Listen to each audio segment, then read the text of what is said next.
Good afternoon, ladies and gentlemen. I just thought that since I'm speaking to a college, maybe I should talk about things that really appeal to you all. So, my story is really about how an average boy became an executive, a CXO, a C-suite executive, because that's a story that perhaps appeals to all of you. So, let me just start by saying, I was born a mistake. My mother wanted a daughter desperately because she already had two boys. And alas, I arrived, the third boy. You can imagine if you're the third boy in a large family, you're really part of the furniture. Everybody knows you're there, but nobody gives you any attention. You get bashed up by your brothers, but you're happy if they even include you in their football team or playing sports. My report cards were red in color. Red hot not because of how good I was, but because of the number of subjects I had failed in. All I ever thought of was to be a fighter pilot in the Air Force. And one day, when I was playing football in school, I collided with the goalkeeper and I fractured my leg. Big deal. People fracture their legs and go and play the World Cup. But that was not to be. A negligent doctor made a complete mess of my leg, and I got gangrene, and I spent the next 8 months on bed, numerous operations, and I really didn't know whether I would ever walk again. I was somebody in school because I ran, I played soccer, I boxed, and all those things. But today, I was a nobody. To go from somebody to nobody when you're 17, 18 is tough. My whole identity depended on sports. But today, I was nothing. I had to reinvent myself completely. It was at that time that was perhaps the darkest period of my life. Very often, and very much the phase that you guys are going through here in college. And I struggled to figure out what I would do next. But then I realized that with 1 billion Indians and millions of engineers like you, what would a guy like me do? And then I thought maybe if I got an MBA program entry, I might just be at least called for a job. But an MBA? I mean, how would I ever get in? Because they ask you for a vocabulary, they have group discussions, they ask you about current affairs, and none of this appealed to me. The only thing I looked at was perhaps the sports scores in a newspaper. But I realized I had no choice. I had heard about a library in college. I didn't know where it was. But now I was left with no choice but to get into the library. I went excited and I opened the newspaper. And instead of looking at the sports page, this time I said, let me look at the editorial page. And as I opened it, I saw some words that I recognized, some parts of the sentence, but I really couldn't get the entire message. And the words were a bit of a blur. Slowly, I fell asleep, only to be rudely woken up in the evening with the librarian saying, it's time to go home because the library is getting closed. The next day, I came back. But this time, I had a dictionary with me, and I had a small blue notebook. Every word that I didn't know, I would write down the meaning, make a few sentences, and when I went back home with my friends, I tried to use those words. 40 years later, my friends still make fun of me. They say, where's your blue book? I then said, let me try and get into a public speaking course because I had never ever spoken in public. When I went there, I was wondering what I'm doing there because every time I was asked to speak, the words would get stuck. My palms would be sweaty and my throat completely parched. And I was wondering, what should I say here? Everything that I had learned, I'd forget.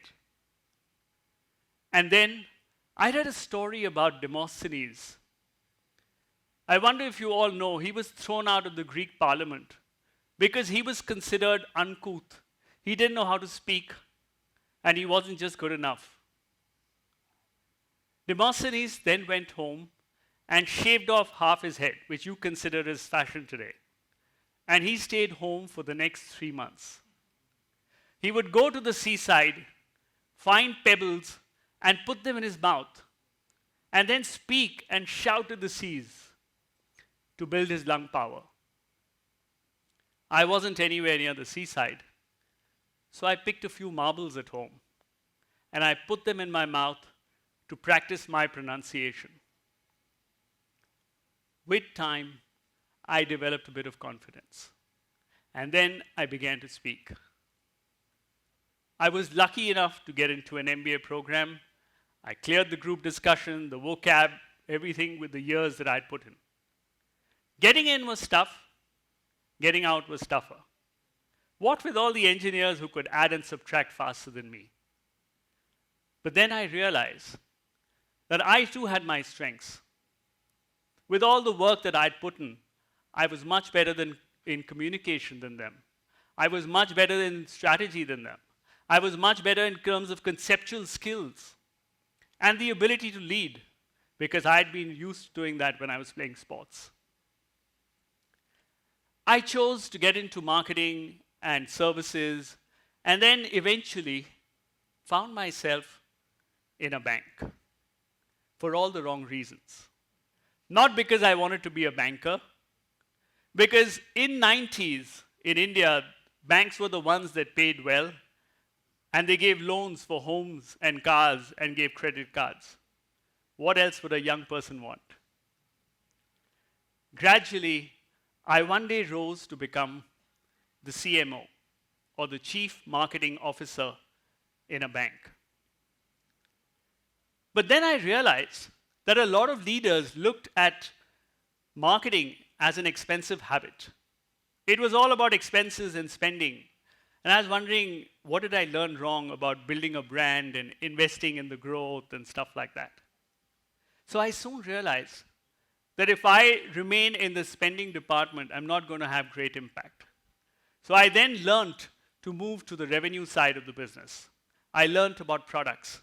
I learned about services marketing. I learned about technology. I learned about transformation. I learned about being digital and data and everything else. I tried to take on newer projects, newer markets, and then suddenly one day I was lucky to be made the head of a retail bank, which was a proper CXO position. I worked in 5 countries over the last 3 decades, but life was not always very kind. One CEO hired me to build a strategic business. Another CEO fired me because he said, "This isn't strategic anymore." It's extremely difficult to come to terms with being a hero one day and zero the next. It is at times like this that one has to dive deep within.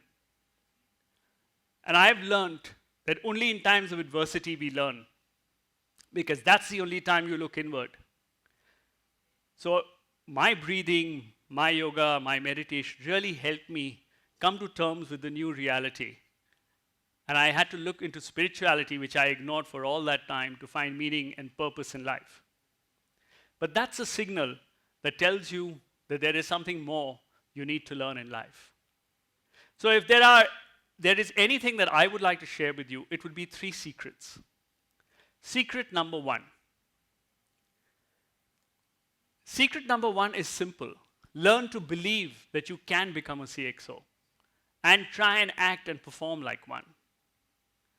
Because all of us have limiting beliefs.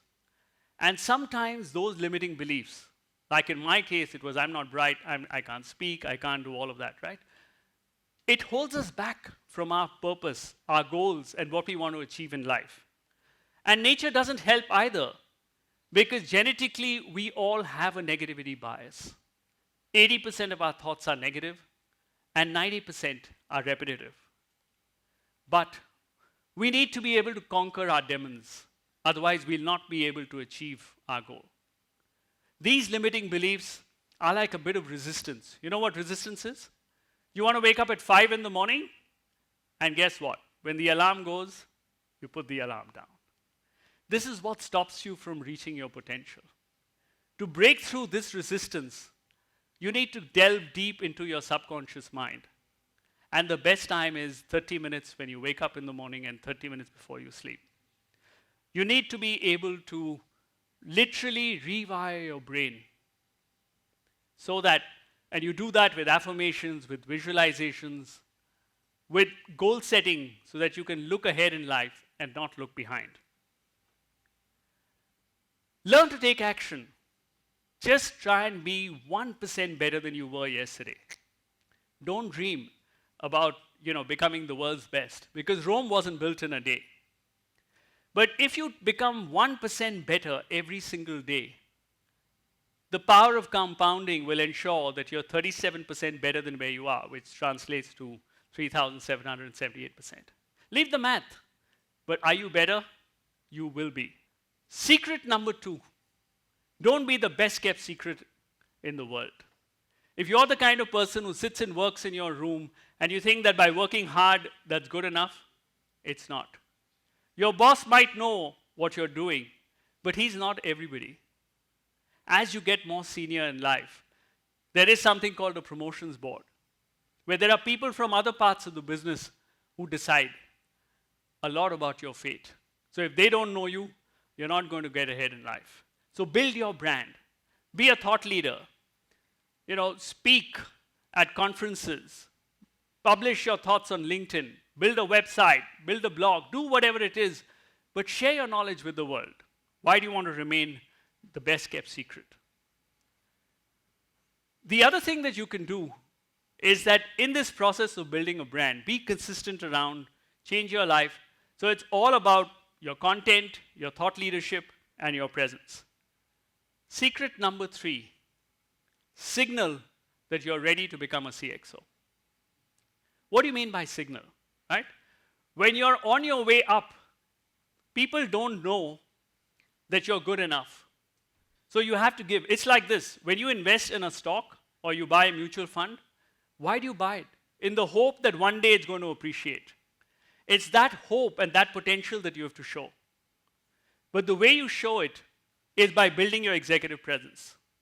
The board and CEOs promote you when they see that you're ready to take on higher responsibility. And make sure that you're able to signal that.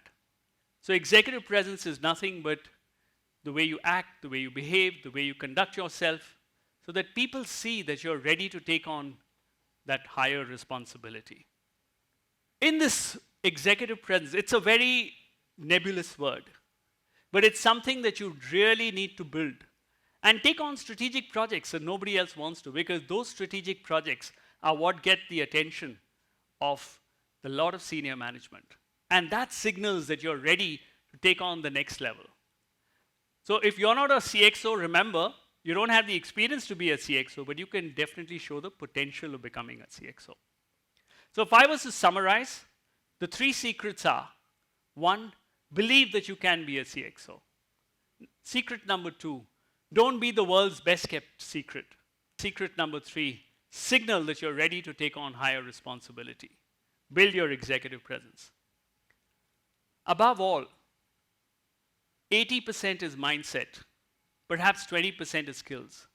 But you have to take action 100% of the time. Without that, there's not much you can achieve. I'd just like to leave you with one thought. If an ordinary, average guy like me, who wasn't an engineer, can become a CXO and work around the world, why can't smart people like you do even better? Work on yourself, because that's the best project you can ever work on. Thank you.